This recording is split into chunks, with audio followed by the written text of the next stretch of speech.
Isn't it strange that the one performance millions called brilliant was the same one Carol Burnett herself could never bear to watch again?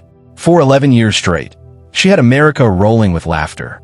Her variety show pulled in more than 30 million viewers every week.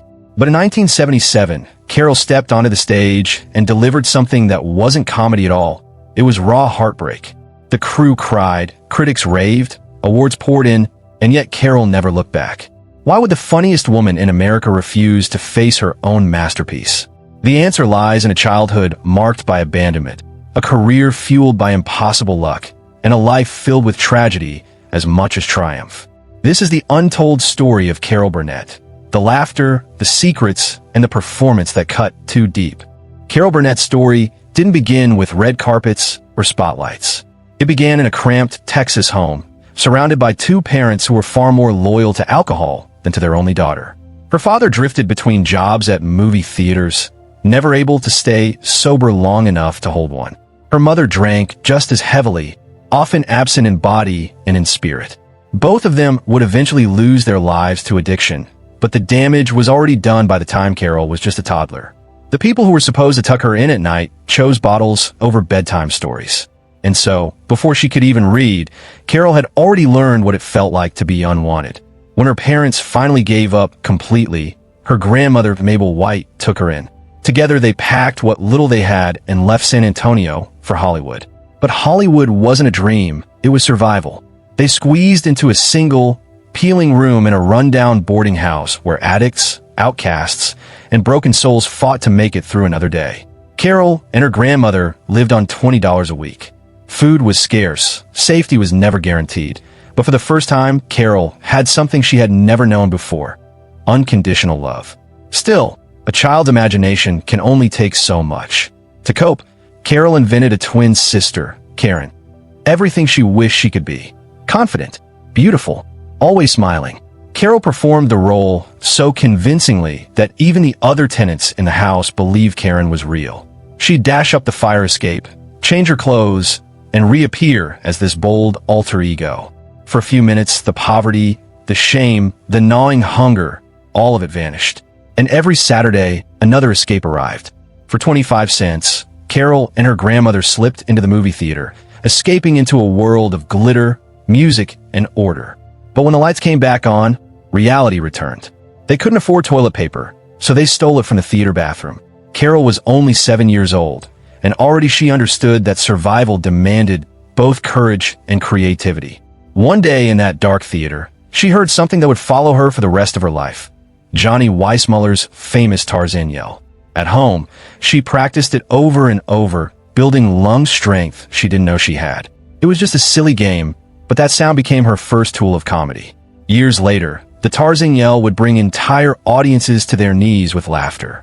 What started as a child's desperate imitation was slowly becoming the foundation of an entertainer. But as Carol would soon discover, the road to her dreams wasn't paved in laughter.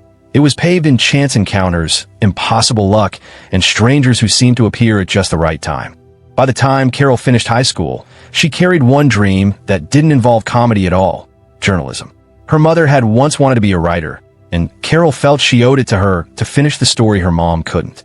UCLA was the goal, but when enrollment day came, she hit a wall. Tuition was $50, the equivalent of $600 today, and Carol simply didn't have it. For most kids in her position, that would have been the end. But for Carol, life had a strange way of putting unlikely angels in her path. Out of nowhere, a stranger she never identified paid the fee in full. No questions asked, no strings attached.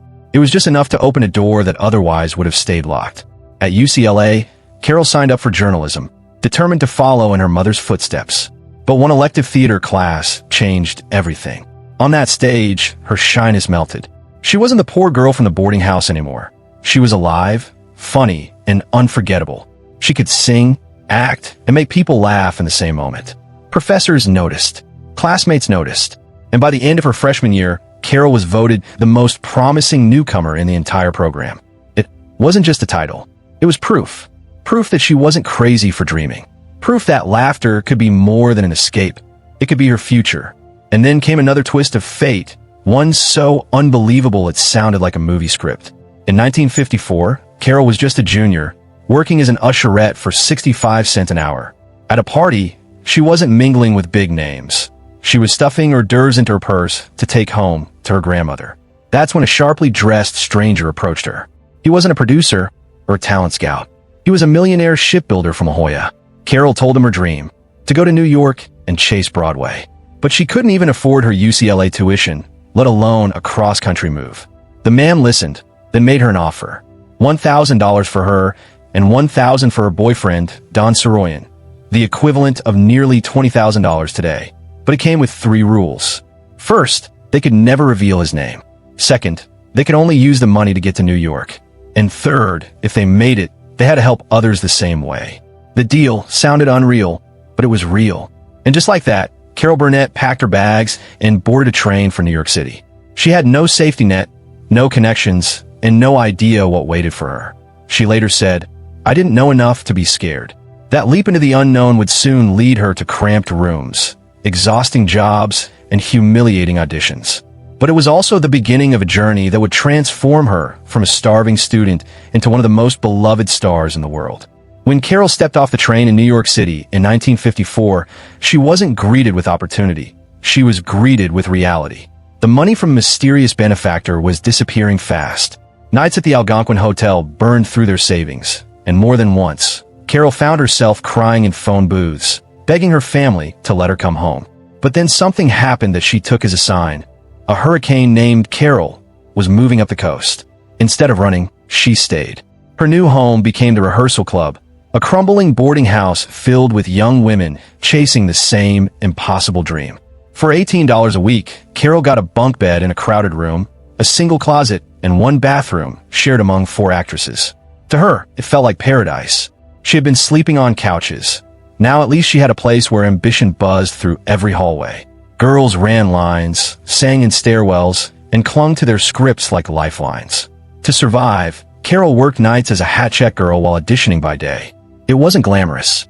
It wasn't even hopeful. But in March 1955, the rehearsal club staged a little revue to showcase their talent.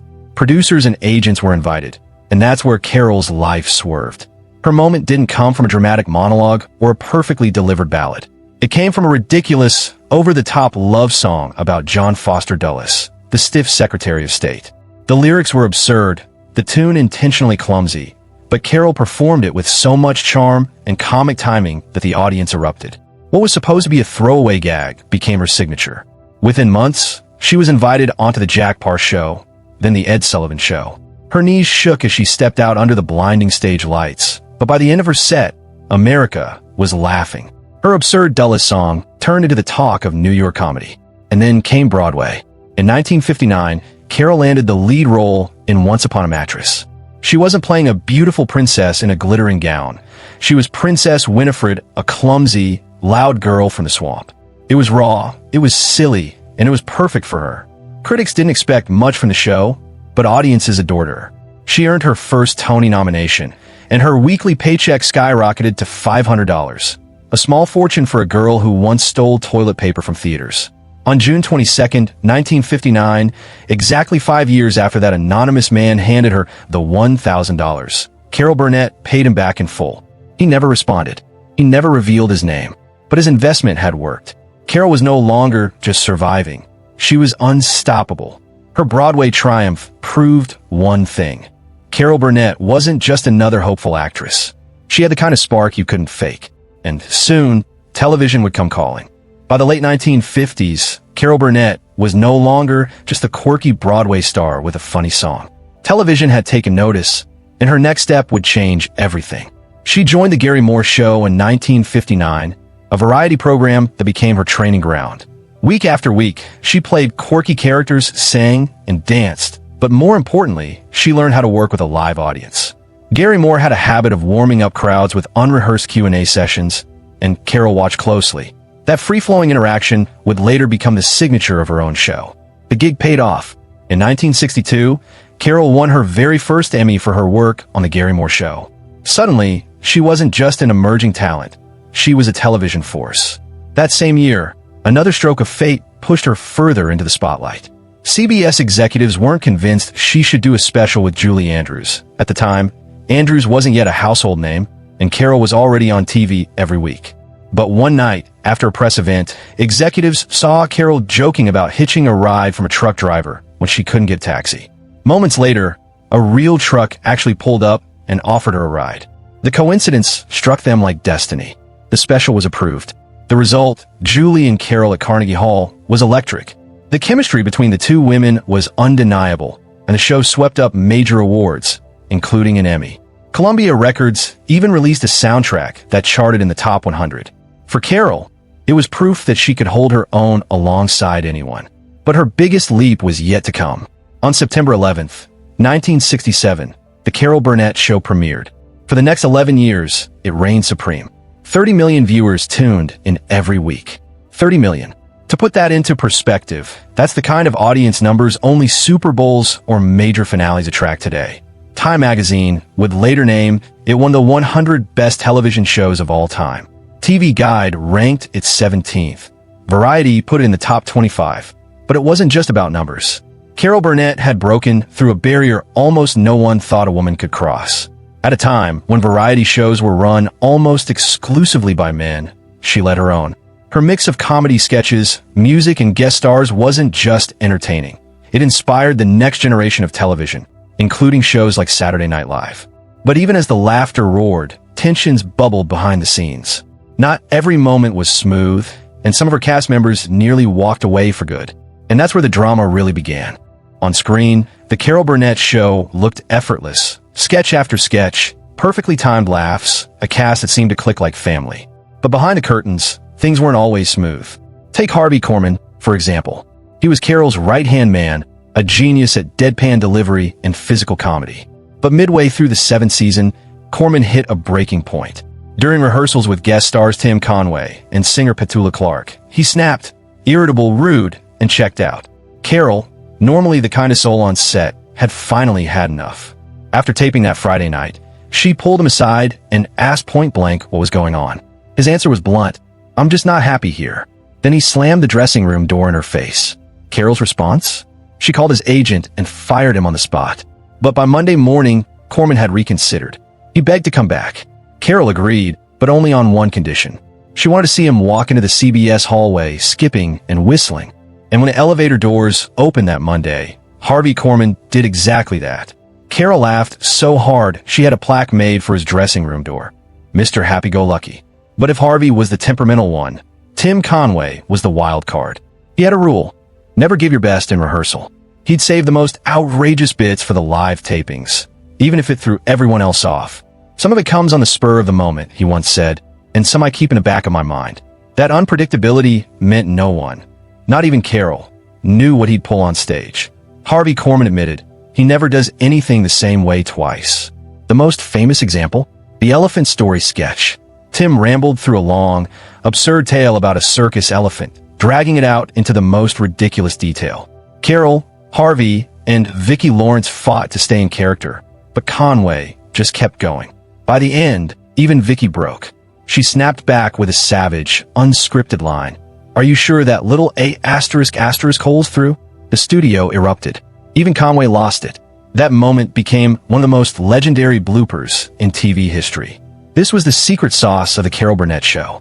It wasn't polished perfection. It was chaos barely held together by Carol's grace. And audiences loved it because it felt real. But in 1977, the laughter stopped. One sketch, one performance, brought the entire crew to tears, left critics stunned, and scarred Carol so deeply that she never watched it again. For 11 seasons, Carol Burnett's show was the place America turned for laughter. But in 1977, she delivered something no one expected. It wasn't a gag. It wasn't a pratfall. It was pain, stripped raw and played straight. The sketch came from the Family series, where Carol often played the bitter, weary Eunice Higgins. Usually, the skits blended humor with dysfunction, giving viewers a way to laugh at life's disappointments. But this time was different. The script called for Eunice to appear on a local talent show, convinced that singing her heart out would finally win her the fame she craved. Instead, the judges ridiculed her. One of them, played by real-life game show host Alan Ludden, delivered the final blow. Carol didn't lean into her usual quirks. No exaggerated expressions. No funny voice. She played Eunice with devastating sincerity. By the end, As the lights dimmed and the camera pulled back on her tear-streaked face, the studio was silent. No applause, no laughter, just heartbreak. When it aired, America was stunned. Critics called it brilliant. Awards followed. But behind the scenes, Carol wanted nothing to do with it. She never watched it again. Not once in nearly 5 decades. Why? Because it was too real? In interviews years later, Carol admitted that Eunice's humiliation echoed her own childhood. The poverty, the dreams mocked, the sense of being invisible. Eunice's pain felt like my own, she confessed. That sketch left a scar. She later told Harper's Bazaar, "I'm glad we did it, but it wasn't what our show was about. We were there to make people forget their troubles, not remind them." And yet, that one risk changed television. It led to a 1982 TV movie, Eunice, and eventually the spin-off sitcom Mama's Family. The character took on a life of her own, but for Carol, that moment remained untouchable. The truth was clear. Carol Burnett wasn't just making people laugh. She was bleeding pieces of her own story into her comedy. And behind the spotlight, her real life was about to deliver heartbreak far darker than anything scripted. While Carol Burnett made millions laugh on television, her private life was far less joyful. Her first marriage, to college sweetheart Don Soroyan, collapsed under the weight of grief and failure.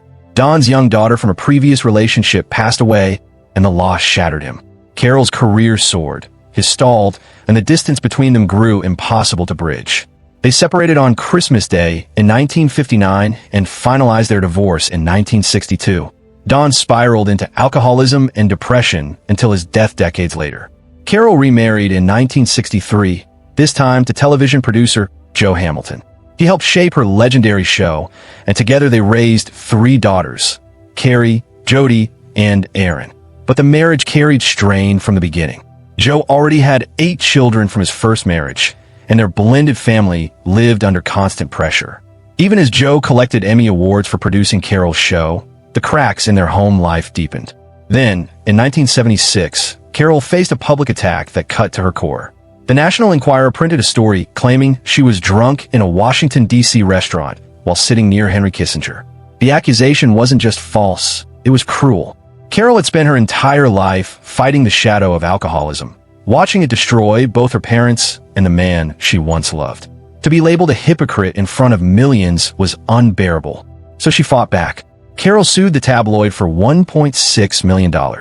The case dragged on for 5 long years, pulling back the curtain on just how reckless the gossip industry could be. In court, it came out that the Enquirer's own paid informant had admitted she wasn't drunk, but the editors ran the story anyway. Carol eventually settled for about $200,000, far less than she sued for. But to her, it was never about the money. It was about her name, her reputation, and in the end, she won more than a check. She won a precedent. Her case reshaped the way tabloids handled celebrity gossip, proving they couldn't invent lies without consequences.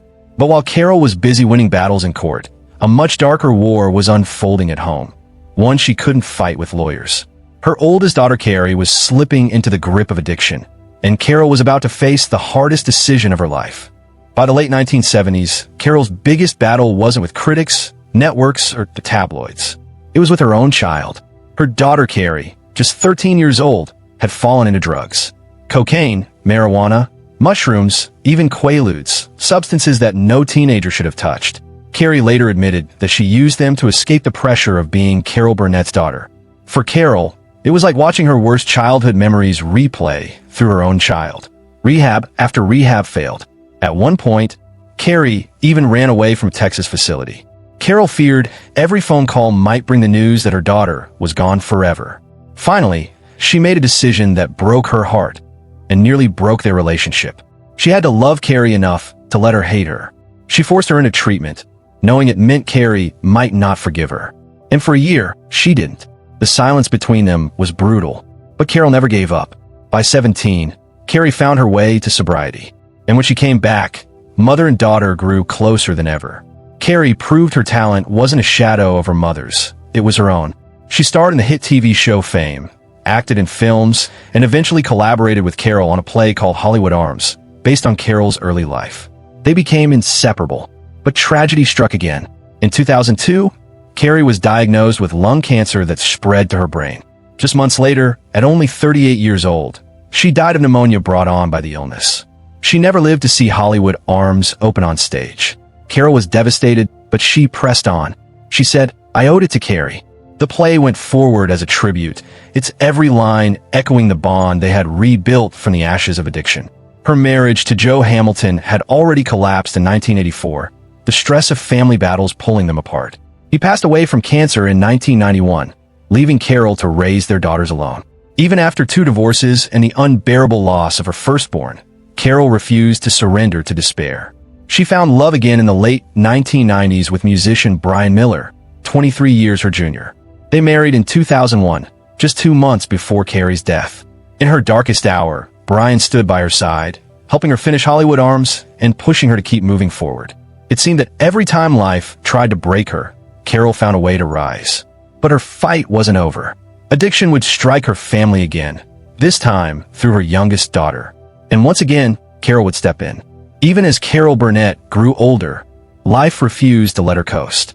In 2020, her youngest daughter Erin was battling a long, painful addiction that left her unable to care for her own son. When the courts finally stepped in, it was Carol, at 87 years old, who took custody of her grandson Dylan, alongside her husband Brian Miller. After decades of personal heartbreak, she was once again stepping up, doing for her grandson what her grandmother once did for her, providing stability when everything else had collapsed. But even while fighting private battles, Carol continued to astonish the public. At 89, she stunned audiences in the final season of Better Call Saul. Her character, Marion, was a sweet but sharp elderly woman who unraveled Saul Goodman's lies piece by piece. In one chilling moment, Saul even considered silencing her forever, a scene so tense the show's creator admitted he hated writing it because, as he put it, Carol Burnett is an American treasure. Her quiet strength and trembling voice turned the scene into one of the most unforgettable in the series. And that wasn't her only late career triumph. Back in the 1990s, she had already proven her range by guest starring on Mad About You, winning an Emmy for her role as Teresa. In the 2000s, she reinvented herself through animation, lending her voice to characters in films like Horton Hears a Who alongside Jim Carrey and Steve Carell, reaching an entirely new generation of fans. She even returned to Broadway in 1999 with Putting It Together, reminding audiences that she had never lost her stage presence. And in 2024, at 91 years old, Carol Burnett did what seemed impossible. She earned yet another Emmy nomination for her role in Apple TV's Palm Royale. Playing a wealthy Palm Beach matriarch who spends much of the series in a coma, she woke up in spectacular fashion, improvising gibberish dialogue that left both cast and critics stunned. At 91, she became the oldest female nominee in Emmy history, a record that perfectly captured her career, groundbreaking, unexpected, and unforgettable. For over 7 decades, Carol Burnett has been more than a comedian. She has been a survivor, a pioneer, and a storyteller whose humor was often born out of pain. Carol Burnett built a career on laughter, but the performance she could never bear to watch wasn't funny at all. That 1977 sketch, raw, stripped down, and heartbreakingly real, cut too close to her own life. It was the one time America's funniest woman stopped making us forget our troubles and instead reminded us of her own. And maybe that's why Carol never looked back. Comedy had always been her shield, her way of transforming pain into joy. To rewatch that performance would have meant reopening the wounds she spent her life turning into laughter. Yet in that moment of vulnerability, she showed the world something even more powerful than comedy: truth. A truth that connected millions of viewers to her in a way no punchline ever could. Today, her legacy isn't just the sketches or the awards. It's the reminder that the people who make us laugh the hardest often carry the heaviest burdens. Carol Burnett proved that even in the face of poverty, heartbreak, and loss, resilience can still shine brighter than tragedy. She once said she wanted to be remembered simply for making people laugh. But her story proves she did far more than that. She turned survival into art, heartbreak into history, and laughter into something timeless.